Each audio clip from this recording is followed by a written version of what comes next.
নমস্কাৰ বন্ধু বান্ধৱীসকল, আপোনালোকৰ বাবে বহুতে ভাল খবৰ আহিল। পুনৰ আপোনালোকৰ অসম চৰকাৰৰ ফালৰ পৰা আপোনালোকৰ গ্ৰেড 3 এণ্ড গ্ৰেড 4ৰ নতুন চাকৰি মুকলি কৰা হৈছে। আৰু এই পদসমূহৰ বাবে আপোনালোকে কোনো ধৰণৰ ৰিটেন এক্সাম দিব নালাগে, মাথো আপোনালোকৰ ইণ্টাৰভিউৰ জৰিয়তে আপোনালোকৰ চিলেকশ্যন কৰা হ'ব। আৰু মাহিলী দৰমহাও যথেষ্ট ভাল, আপোনালোকৰ 30,000ৰ পৰা আপোনালোকৰ মাহিলী দৰমহা দিয়া হ'ব।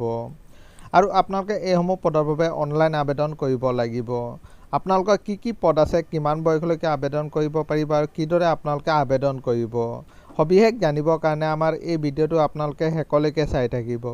বলক ভিডিঅ'টো আৰম্ভ কৰোঁ। আপোনালোকে চাব পাৰে আপোনালোকৰ গুৱাহাটী হাইকোৰ্টৰ ফালৰ পৰা এইসমূহ ভেকেঞ্চি আপোনালোকৰ মুকলি কৰা হৈছে। ইয়াত কি পদ আছে বলক চাই লওঁ। আপোনালোকৰ গ্ৰেড 3 চেণ্ট'গ্ৰাফাৰৰ পদ আপোনালোকৰ মুকলি কৰা হৈছে, য'ত আপোনালোকৰ টোটেল এটা ভেকেঞ্চি মুকলি কৰা হৈছে। আৰু 2 নম্বৰ ভেকেঞ্চিটো আছে আপোনালোকৰ ডাক্তৰী আপোনালোকৰ গ্ৰেড 4ৰ, ইয়াতো আপোনালোকৰ টোটেল এটা ভেকেঞ্চি মুকলি কৰা হৈছে। আৰু এই পদসমূহৰ মাহিলী দৰমহা যথেষ্ট ভাল। আপোনালোকে চাব পাৰে আপোনালোকৰ গ্ৰেড 3 পদটোৰ বাবে 14,000ৰ পৰা আপোনালোকৰ 60,500 টকা পৰ্যন্ত মাহিলী দৰমহা দিয়া হ'ব।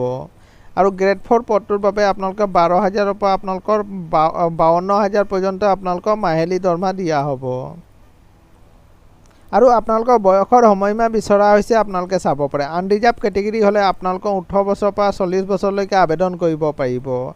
SC ST হ'লে আপোনালোকে 45 বছৰলৈকে আবেদন কৰিব পাৰিব।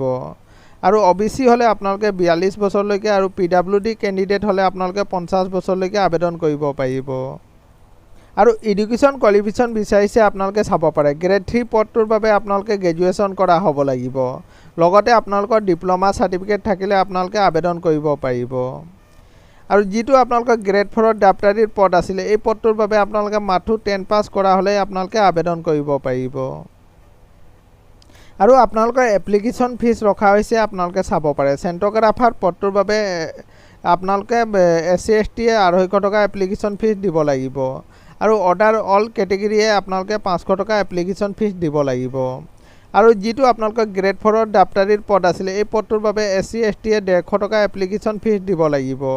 আৰু অৰ্ডাৰ অল কেটেগৰীয়ে আপোনালোকে 300 টকা এপ্লিকেশ্যন ফিজ দিব লাগিব। আৰু এই পদসমূহৰ বাবে আপোনালোকে অনলাইন আবেদন কৰিব লাগিব। অনলাইন আবেদন কৰিবৰ কাৰণে আপোনালোকে এইটো ৱেবছাইটত গৈ আপোনালোকে অনলাইন আবেদন কৰিব পাৰিব। আপোনালোকে গুৱাহাটী হাইকোৰ্টৰ অফিচিয়েল ৱেবছাইটত গৈ আপোনালোকে অনলাইন আবেদন কৰিব পাৰিব। আৰু আপোনালোকৰ অনলাইন আবেদন আৰম্ভ হ'ব, আপোনালোকে চাব পাৰে 13 আগষ্টৰ পৰা আপোনালোকৰ অনলাইন আবেদন আৰম্ভ হৈ যাব। আৰু লাষ্ট ডেট ৰখা হৈছে আপোনালোকে 28 আগষ্ট পৰ্যন্ত আপোনালোকে এইসমূহ পদৰ বাবে অনলাইন আবেদন কৰিব পাৰিব। এইটোৱে আছিলে বন্ধু বান্ধৱীসকল এটা সৰু সুৰা ইনফৰ্মেশ্যন। সদায় এইদৰে জব নটিফিকেশ্যন পাই থাকিবৰ কাৰণে চেনেলটো ছাবস্ক্ৰাইব কৰি দিব। ধন্যবাদ।